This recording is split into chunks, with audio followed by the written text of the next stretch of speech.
Makapangyarihang Ama, tagapagbigay ng buhay, lumalapit ako sa iyong trono ng biyaya sa makapangyarihang pangalan ni Jesucristo. Panginoon, ikaw ang muling pagkabuhay at ang buhay, sa iyo walang kadiliman, walang pagkatalo, at walang kamatayan.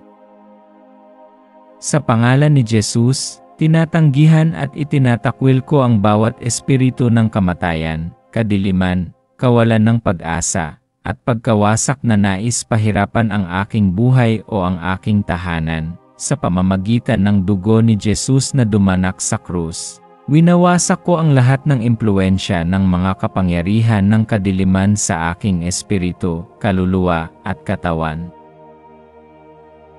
Idinedeklara ko, hindi ako mamamatay, kundi mabubuhay at ihahayag ang mga gawa ng Panginoon.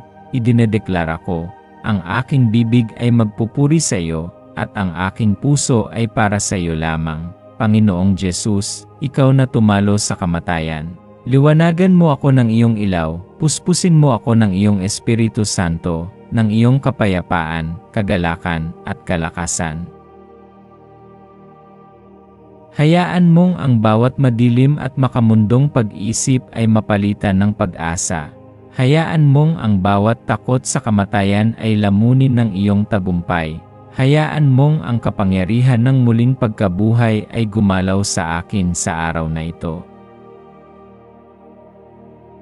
Ako'y nagtatago sa ilalim ng iyong proteksyon, Panginoon, at ipinahahayag ko na ang espiritu ng kamatayan ay walang kapangyarihan sa akin, sapagkat ako'y pag-aari ni Kristo. Ang aking buhay ay nakatago sa Kanya, at ang aking hinaharap ay ligtas sa iyong mga kamay.